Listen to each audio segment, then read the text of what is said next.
네, 안녕하세요. 경자입니다. 먼저 오늘 말씀을 드리기 전에 이번에 비행기 사고로 돌아가신 분들의 명복을 빌도록 하고요. 2024년 정말 다사다난했던 한 해였는데 이제 오늘이면 끝이 납니다. 그리고 조금 더 나아지길 기대를 해보는 2025년 새해가 밝아올 텐데요. 오늘은 1월 새해에 청약을 기다리고 있는 공모주들을 프리뷰로 만나보겠습니다. 1월은 총 5주까지 있습니다만 청약은 3주차와 4주차에 몰려 있더라고요. 아주 임팩트 있게 몰려서 청약이 진행되는데 3주차에 6종목, 그리고 4주차에 4종목이 청약을 기다리고 있고요. 그리고 1월 마지막 공모주로 LG CNS가 등장하는데 시가총액이 6조 원으로 오랜만에 초대형 종목이 등장하니까 아무래도 1월에는 이 종목이 주인공이 될 가능성이 매우 높을 것이라고 생각합니다. 자, 그러면 먼저 1월 청약이 시작되는 3주차부터 살펴볼 텐데요. 현재 3주차는 6종목이 청약을 기다리고 있는데 월요일부터 금요일까지 매일매일 청약이 진행되거든요. 많은 종목들이 한꺼번에 청약을 하다 보니까 앞뒤로 일정이 전부 겹쳐서 진행되고 있고, 그러므로 비례 청약을 하실 분들은 고민도 조금 많으실 것 같은데, 그러면 3주차에는 어떤 종목들이 등장할지 하나씩 차근차근 살펴보도록 하겠습니다. 자, 그러면 2025년 첫 번째 공모주 유한타 스펙 17호입니다. 모집하는 수량이 500만 주로 100억 원을 모집하는 중형급 사이즈이고요. 그리고 유한타증권 여전히 청약 수수료로 3,000원을 받고 있더라고요. 이제는 조금 눈치껏 2,000원으로 낮출 법도 한데, 여하튼 저는 유한타 공모주는 수수료 때문에 청약을 하지 않거든요. 그러므로 이 종목도 자동으로 청약은 포기할 생각입니다. 그리고 두 번째 종목은 미트박스 글로벌이라는 기업인데요. 지난 11월에 수요 예측을 했다가 철회를 했던 종목인 것 같은데 다시 등장을 하게 됩니다. 이 종목은 축산물을 직거래할 수 있는 플랫폼을 운영하고 있고 주로 식당을 하시는 사업자분들이 많이 이용을 하시는 것 같더라고요. 상단 가격이 23,000원으로 시가총액이 약 1280억 원으로 밸류가 책정이 되었는데요. 공모 가격을 매출액 기반 PSR로 책정을 했다 보니까 순이익 기반의 PER은 약 50배로 상단 가격이 책정이 되었더라고요.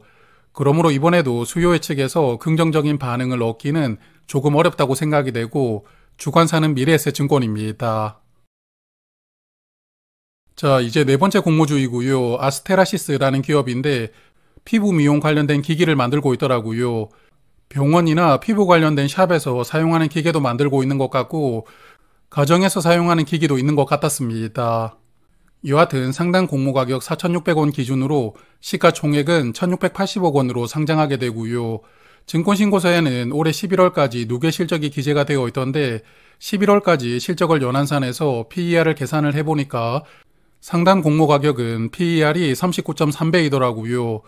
그러므로 이 종목도 수요 예측에서 조금 좋은 평가를 받기는 어렵다고 보는데 공모 가격이 합리적으로 책정될 수 있느냐가 중요할 것 같고 주관사는 DB금융투자에서 담당합니다.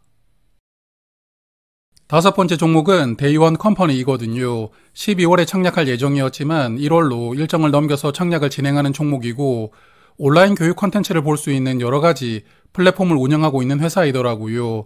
이 종목은 매출액이 1,000억 원 넘기 때문에 회사의 규모가 조금 큰 편이지만 아직까지 흑자를 기록하지 못한다는 게 단점이라고 생각이 되고 그래서 이번 IPO는 매출액으로 공모가를 산정을 했던데 상단 가격이 26,700원이거든요. 상단 가격 기준으로 시가총액이 약 3,600억 원 정도 되기 때문에 수요 예측에서 기관들에게 적극적인 선택을 받기는 조금 쉽지 않아 보입니다. 그래서 가격이 합리적으로 결정이 되느냐를 보고 판단을 해야 될 것 같고 그래도 3개월 환매 청구권이 부여되어 있다는 점은 긍정적이라고 생각이 되고요. 주관사가 두 곳인데 메인은 미래에셋증권 그리고 삼성증권이 서브로 참여합니다. 자, 이제 여섯 번째 종목이거든요. YG넛이라는 회사인데 인공지능 기반으로 체포 솔루션 사업을 하는 기업이더라고요. 요즘에 미국 시장을 보면 여전히 인공지능 관련 기업들은 시장을 주도하는 흐름인데 이 종목도 일단 등장하는 타이밍은 나쁘지 않다고 생각합니다. 다만 올해 11월까지는 적자가 유지되고 있었는데 상단 가격 기준으로 시가총액이 약 3천억 원이 넘어가거든요.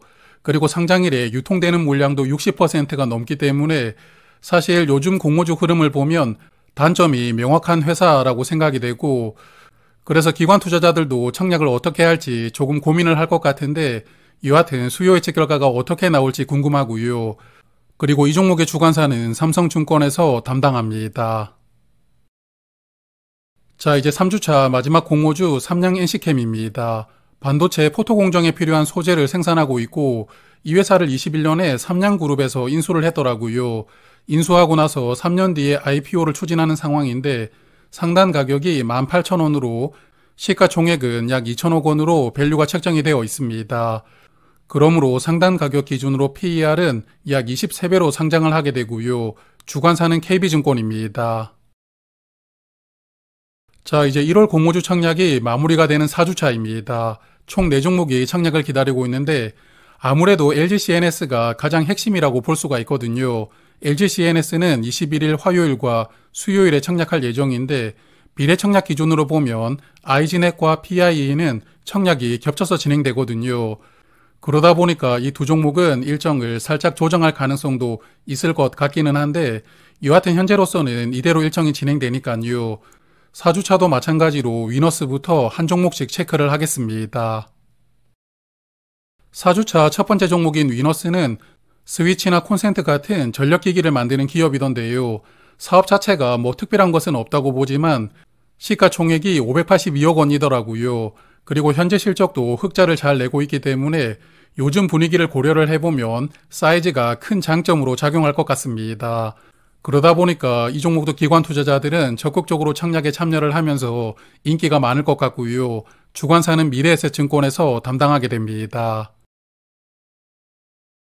두 번째 종목은 IGNet이라는 기업입니다.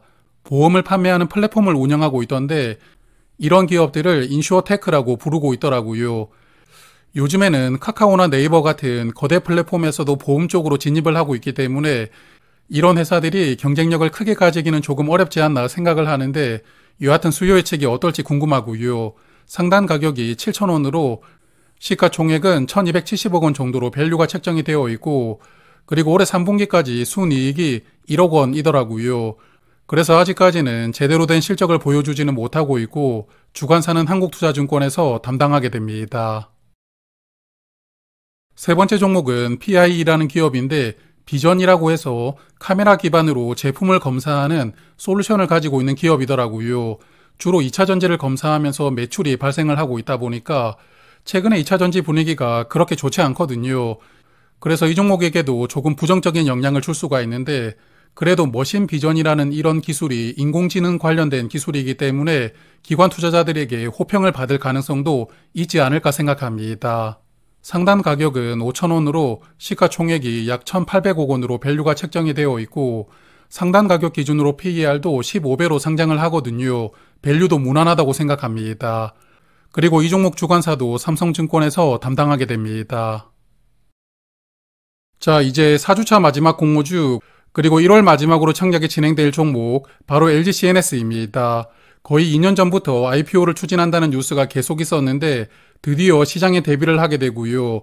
이 종목은 잘 아시겠지만 LG그룹의 계열사들을 대상으로 IT 서비스를 지원하는 게 메인 사업이고 그리고 중소형 기업들을 대상으로도 IT 서비스를 제공을 해주고 있는데 상단 공모가 61,900원 기준으로 모집하는 금액이 1조 2천억 원 그리고 시가총액은 6조 원으로 엄청나게 큰 종목이거든요.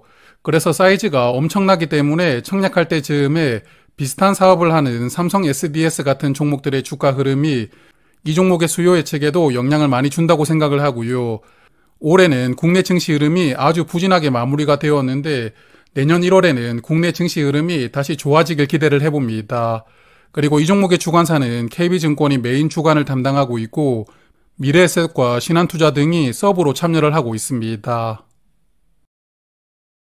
자, 이렇게 1월에 청약을 기다리고 있는 종목들 간단하게 프리뷰로 알아보았는데 화면에 주관사만 따로 정리를 해보았거든요. 아무래도 이번 달은 LGCNS를 주관하는 KB증권이나 총 4종목을 주관하고 있는 미래에셋증권은 우선적으로 필요하다고 생각이 되고요. 여하튼 관심 있는 종목들이 있으시다면 계좌를 보유하고 있는지 미리 한번 점검을 해두시는 것도 괜찮을 것 같습니다. 그리고 제가 지난주 라이브에서 한번 말씀을 드렸지만 1월 7일에 수술을 받게 되었거든요. 아마도 저의 남은 인생에서 갑상선과는 영원히 이별을 하게 될 것 같은데 그러다 보니까 1월에는 방송을 조금 쉬어갈 것 같습니다. 몸을 잘 추스려서 조만간에 다시 찾아뵙도록 할 테니까 1월에 양해를 조금 부탁드리도록 하고요.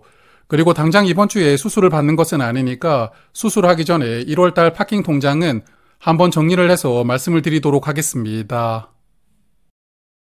자, 그러다 보니까 제가 1월에는 공모주를 하나씩 정리해서 말씀드리기가 어렵겠지만 12월 달의 분위기만 살짝 말씀을 드려보면 현재 분위기가 그다지 좋다고 느껴지지 않거든요. 12월에 상장했던 대부분의 종목이 수익을 보여주고 있고 또한 파이메릭스는 공모가의 150% 정도 되는 큰 시세가 나왔지만 여기 보시면 시초가 대비 거의 주가가 올라가지 못하고 하락하고 있습니다. 그래서 이런 분위기가 이어졌기 때문에 상장일의 투자 심리는 꽤 빠르게 냉각이 되었다고 생각되고요.